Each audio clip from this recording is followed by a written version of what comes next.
ఒక్కసారి కొమ్మూరి గోల్డ్ కి కాల్ చేయండి. తాకట్లో ఉన్న మీ బంగారాన్ని విడిపించి మార్కెట్ ప్రైస్ కి వాళ్ళు కొనుక్కుని మిగతా డబ్బులు మీకు ఇచ్చేస్తారు. Hi, welcome to Manam TV. Manam TV ఉన్నది మన కోసం. నేను మీ journalist Manoj. So Cherlapalli software బలవన్ మరణానికి సంబంధించిన చివరి వీడియో. వీళ్ళు ఈ చివరి వరకు వెళ్ళిన తర్వాత డిసపియర్ అయిపోతారు. ఇంకా దాని తర్వాత వాళ్ళు ట్రాక్పై బెగతి జీవులుగా కనిపించడం, దానికి సంబంధించి కాన్సిక్వెన్సెస్, ఎంక్వైరీస్, పోలీసులు వాళ్ళ ఇంటికి వెళ్ళడాలు, ఉప్పల్ డిపోలో వాళ్ళ బంధువులతో మాట్లాడాలు. సో ఇవన్నీ జరుగుతున్నాయి. దాదాపుగా 9 రోజుల నుంచి నెక్స్ట్ లెవెల్ ఎంక్వైరీ జరుగుతుంది. కానీ ఇప్పటి వరకు మాత్రం ఏమాత్రం క్లూ దొరకట్లా. సో వాళ్ళ అమ్మ చెప్తుంది కొన్ని విషయాలు, ఇంకా వాళ్ళ బంధువులు చెప్తున్నారు, అండ్ భర్త సుఖేందర్ రెడ్డి చెప్తున్నాడు, అన్న చిరంజీవి చెప్తున్నారు. ఇవన్నీ అందరూ మాట్లాడుకుంటున్నారు. Okay, fine. కానీ ఇక్కడ అసలు ఏం జరిగింది? కేవలం డిప్రెషనే కారణమా అనే కొన్ని ఆధారాలను పోలీసులు గమనించినప్పటికీ అసలు ఏం జరిగి ఉంటుంది అంత డిప్రెషన్ రావడానికి? లేకపోతే ఇంకేమన్నా ఫైనాన్షియల్ టెన్షన్స్ లేవు, ఎలాంటి ఇబ్బందులు లేవు, సో ఇంకేదన్నా జరిగిందా? సో ఈ కోణంలో మనం ఒక్కసారి కనుక ఆలోచిస్తే, సో ఇంటి పక్కనే వీళ్ళు కొత్తగా ఒకటి హౌస్ కన్స్ట్రక్షన్ చేస్తున్నారు. సో దానికి సంబంధించిన వాచ్మెన్ చెప్పింది అండ్ ఇంటి పక్కనే వాళ్ళు మాట్లాడిన మాట. ఆవిడ ఎవరైతే చర్లపల్లి సాఫ్ట్వేర్ ఉన్నారో ఆవిడ పేరు నేను పద్దాక పలకడం వల్ల యూట్యూబ్ కూడా మాకు గైడ్లైన్స్ వస్తున్నాడు. సో అందుకని నేను పేరు పలకలేకపోతున్నాను. సో ఎవరైతే చర్లపల్లి సాఫ్ట్వేర్ ఉన్నారో ఆవిడ 2 నెలల నుంచి ఇంట్లో ఏదో పూజ చేయిస్తున్నారని కూడా మనకి సమాచారం వస్తుంది. సో దానికి సంబంధించి ఇంట్లో వాళ్ళ అన్న కావచ్చు, వాళ్ళ అమ్మ పుష్పారెడ్డి కావచ్చు, వాళ్ళ అన్న చిరంజీవి కావచ్చు, వీళ్ళందరూ చాలాసార్లు వారించారట. అసలు అలాంటి పూజలు ఏమీ వద్దు, ఎందుకు అనవసరంగా అని చెప్పి. సో దీనికి సంబంధించి వాళ్ళ ఇంట్లో రీసెంట్గానే గొడవైందని చెప్పి పోలీసుల ముందు ఈ హౌస్ కన్స్ట్రక్షన్ దగ్గర ఎవరైతే ఒక అబ్బాయి పనిలో ఉన్నాడో ఆ పనిలో ఉన్న అబ్బాయి కూడా చెప్పాడు. రీసెంట్గానే వాళ్ళకి కొన్ని గొడవలు అయ్యాయి, అది దేని గురించి అనేది తెలియస్తారా అని చెప్పాడు. సో పోలీసు వాళ్ళు చెప్పిన తర్వాత పోలీసు వాళ్ళు అతని స్టేట్మెంట్ తీసుకున్నారు, వచ్చేసరి బాగానే ఉంది. సో దాని తర్వాత బేసిక్గా మనం కొన్ని ఎగ్జాంపుల్స్ మనం కొన్ని డాట్స్ కనెక్ట్ చేసుకునే ప్రయత్నం చేద్దాం. ఫర్ ఎగ్జాంపుల్, దొంగ బాబాలు కావచ్చు, లేకపోతే మంచి బాబాలు కావచ్చు, సో కాల్డ్ బాబాలు ఎవరైతే ఉంటారో వాళ్ళకి ఎవరి దగ్గర నుంచి ఫోన్లు వెళ్తాయి? ఎవరైతే హౌస్ వైఫ్లు ఉంటారో వాళ్ళ దగ్గర నుంచి.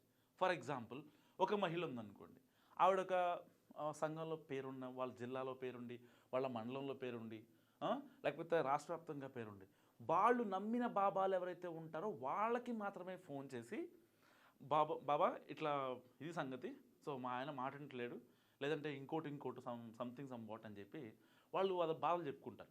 రోజు తాగొచ్చి తిడుతున్నాడను, లేకపోతే డబ్బుల కోసం వేధిస్తున్నాడను, నన్ను తీసుకెళ్ళి బజార్ను పెడుతున్నాడను, కొన్ని ఏదైతే పెళ్ళైన వాళ్ళల్లో ఆ బాధలు ఉండే వాళ్ళకి ఎవరు చెప్పుకుంటారు? వాళ్ళకి తెలిసిన, ఎవరైతే అథెంటిక్, ట్రస్టెడ్, సో వాళ్ళకి మాత్రం చెప్పుకుంటారు.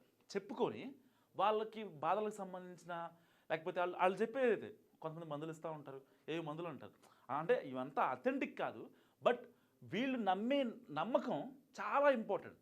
ఇప్పుడు మనం డాక్టర్ దగ్గరికి వెళ్ళాం అనుకోండి, మనకు అసలు నెక్స్ట్ లెవెల్ ఏదో డిసీజ్ ఉంది, కానీ నువ్వు ధైర్యంగా ఉంటే ఆ డిసీజ్ని కూడా ఎదుర్కోగలవు. కానీ నువ్వు ధైర్యంగా లేకపోతే ఆ డిసీజ్ని ఎదుర్కోలేవు, ఈ లోపలనే మనం చనిపోతాం. సో ఇలాంటి, అంటే ధైర్యం అనేది అక్కడ కాన్సెప్ట్ కదా.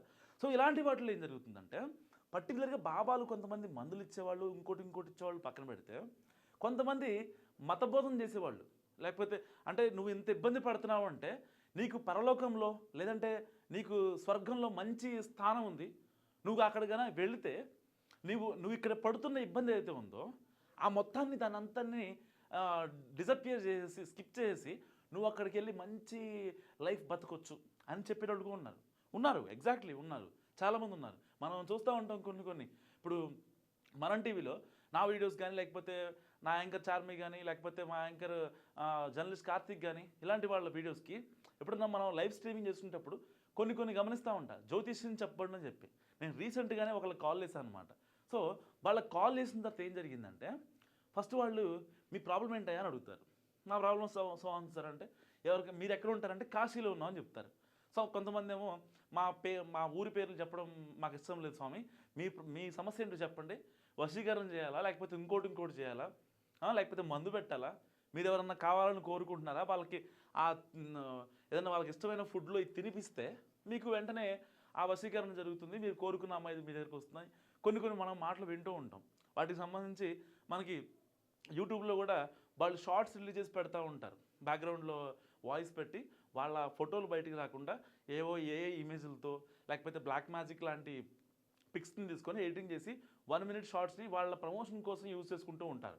సో ఇలాంటి కాన్సిక్వెన్స్లో అంటే ఇప్పటిదాకా ఈ సాఫ్ట్వేర్ కేసులో ఎలాంటి పురోగతి లేదు, కేవలం డిప్రెషన్ అంటున్నారు.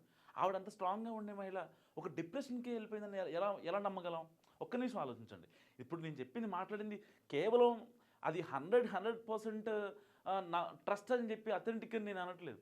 కానీ ఇలాంటివి ఎందుకు లేదు? ఎందుకంటే ఆవిడ దాదాపుగా 2 నెలల నుంచి అంటే ఒక స్ట్రేంజ్ కలర్ అవుట్ఫిట్ ఆవిడ వేసుకుంటుందట. అండ్ దానికి సంబంధించి వాళ్ళ అమ్మ కూడా చెప్పారు, వాళ్ళ అన్న కూడా చెప్పాడు, చిరంజీవి కూడా చెప్పాడు. అండ్ దానికి సంబంధించి వీళ్ళ ఇంట్లో గొడవలు అవుతున్నాయని, అంటే రీసెంట్గానే గొడవలు జరుగుతున్నాయి. దీన్ని ఎలా అంటే అందరూ దీన్ని ఎలా పోర్ట్రే చేస్తున్నారు? కేవలం ఒక కొత్త ఇల్లు కడుతున్నారు, దానివల్ల చిరంజీవి గారికి ఇంకా ఈవిడికి గొడవలు వచ్చాయని అని మాట్లాడుకుంటున్నారు కదా. సో అంతా అసలు అవాస్తవం. చిరంజీవి చెప్పినట్టుగా విజయారెడ్డికి చిరంజీవికి అసలు గొడవలు ఏం లేవు, ఎలాంటి గొడవలు లేవు. వాళ్ళకి ఏమన్నా గొడవలు ఉన్నాయి అంటే విజయారెడ్డి ఆవిడ ఒంటరిగా స్ట్రగుల్ అవుతున్నారు, డిప్రెషన్లోకి వెళ్ళారు, లేకపోతే ఆవిడ బాధ ఎవరికి చెప్పుకోలేకపోతున్నారు. ఇలాంటి కాన్సిక్వెన్సెస్ ఉన్నాయి, ఆవిడ మనసులో మాత్రమే ఉన్నాయి. ఆవిడ మనసు నుంచి ఎవరికి కూడా బయట పెట్టలేదు ఆవిడ. అందరూ చెప్పేది ఒకటే, ఎవరికి కూడా బయట పెట్టలేదు, అసలు ఎవరికి చెప్పే ప్రయత్నం కూడా చేయలే. ఎందుకు? ఒకవేళ ఏమైనా చెప్పుకుంటే నేను లోకువైపోతా, నా భర్త దుబాయ్లో ఉన్నాడు కాబట్టి నేను ఎవరికి ఏం చెప్పకూడదు, కష్టమో నష్టమో నేనే భరిస్తా, కష్టమో నష్టమో నేనే ఉంటా, ఒకవేళ ఇబ్బంది అయినాడు ఏదో ఒకటి చేసుకుంటా అన్న ఇదిలోనే ఉన్నారు తప్ప ఆవిడ విజయారెడ్డి ఎవరికి కూడా షేర్ చేసుకుందామనో ఎవరికన్నా చెప్పి మనసులో బాధ బయట పెట్టుకుందామనో ఏ రోజు అనుకోలేదు.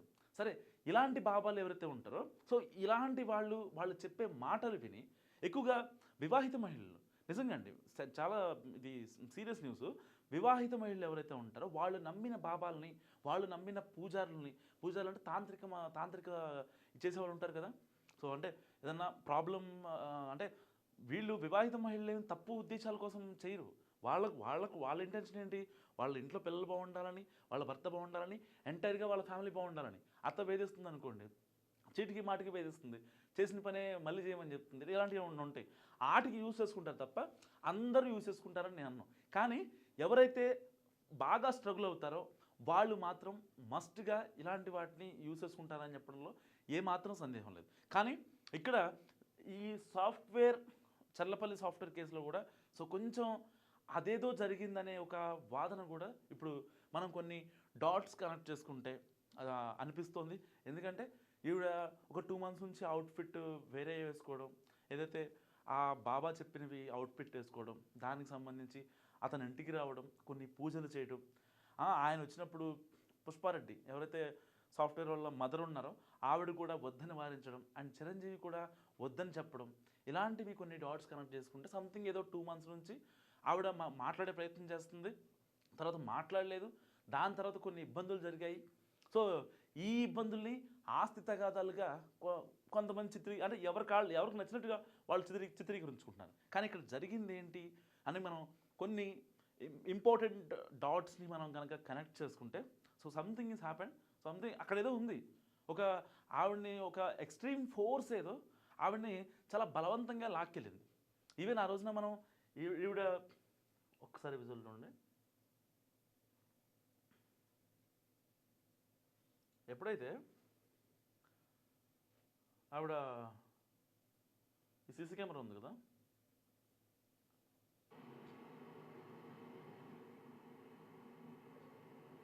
ఈ సీసీ ఫుటేజ్ అందరికి ఐడియా ఉంది కదా. సో ఎప్పుడైతే ఆవిడ ఈ ప్లాట్ఫామ్ మీద నడిచేటప్పుడు మనం స్టార్టింగ్లో అనుకున్నాం అసలు ఎలాంటి భయం బెరుకు ఆవిడలో కనిపించలేదు, ఎలాంటి ఇబ్బంది పడలేదు, ఏదో దైవకార్యం చేయడానికి ఏదో ఒక ఊరు నుంచి ఒక ఊరు వెళ్ళడం కోసం ట్రావెలింగ్ చేయడం కోసం అంత ఫీల్ ఆవిడలో కనిపించిందని మనం మాట్లాడుకున్నాం గతంలో. కానీ ఇప్పుడు అదే ఫీల్ ఎందుకు అని అంటే ఒక దైవకార్యం చేయడం, ఇక్కడ ఎలాగూ నీకు సరిగా నీ హ్యాపీనెస్ లేదు నీ లైఫ్లో, కాబట్టి వేరే లోకానికి వెళితే అక్కడ అన్ని ఏర్పాట్లు నీ సుఖానికి నీ సంతోషానికి తగ్గట్టుగా అన్ని ఏర్పాట్లు చేస్తే బాగుంటుంది అనే ఒక విషయం ఈవిడికి ఎవరో చెప్పినట్టుగా కొన్ని లింకులు మనకు తెలుస్తున్నాయి. సో ఒకవేళ ఆవిడ నిజంగా ఎవరికైనా చెప్పుకోవాలనుకుంటే బాగానే ఉండేది, చెప్పుకునేది, దానికి తగ్గట్టుగా వాళ్ళతో మాట్లాడేది.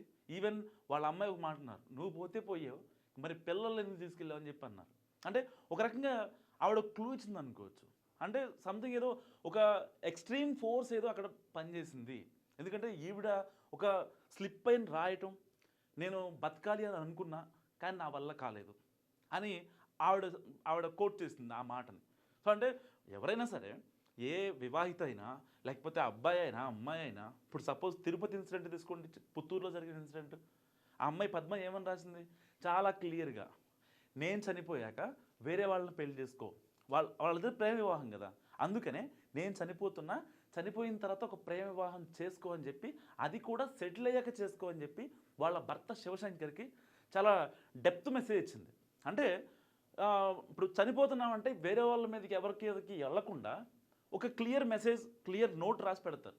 కానీ ఇక్కడ స్ట్రాంగెస్ట్ విమెన్గా చెప్పుకున్నటువంటి ఈ చర్లపల్లి సాఫ్ట్వేర్ మాత్రం ఎలాంటి క్లూ ఇవ్వలేదు. సో దీని గురించి పోలీసులు 9 రోజుల నుంచి నెక్స్ట్ లెవెల్ ఎంక్వైరీ జరుపుతున్నారు. సో మరికొద్ది గంటల్లో దీనిపైన రైల్వే పోలీసులు ఒక ప్రెస్ మీట్ పెట్టి ఇప్పటిదాకా ఈవిడ కేసులో సాధించిన ఇవి కావచ్చు, సాక్ష్యాలు కావచ్చు, ఆధారాలు కావచ్చు, ఎందుకంటే మొత్తం వాట్సాప్ సంబంధించి ఇంకా వాట్సాప్ కాల్ డేటా బయటకు వచ్చింది అండ్ ఇన్స్టాగ్రామ్ మెసేజ్లు బయటకు వచ్చాయి, ఆవిడ నార్మల్ కాల్ రికార్డింగ్స్ బయటకు వచ్చాయి. సో ఇప్పటిదాకా చిరంజీవితో మాట్లాడింది గంట సేపు, ఆ కొత్త హౌస్ కన్స్ట్రక్షన్ అవుతుంది, ఇలాంటివి మనకు బయటకు వచ్చినప్పటికీ అవన్నీ వాస్తవాలు కాదు. సో మరికొద్ది గంటల్లో డిప్రెషన్ కారణంగా చెప్తున్నప్పటికీ కానీ దీని వెనకాల ఎన్నో అనుమానాలు ఉన్నాయి. సో మరికొద్దిసేపట్లో రైల్వే పోలీసులు చెప్పే అవకాశం ఉంది. మరి చర్లపల్లి సాఫ్ట్వేర్ ఎలా చనిపోయిందని మీరు అనుకుంటున్నారో మస్తు కామెంట్ చేయండి.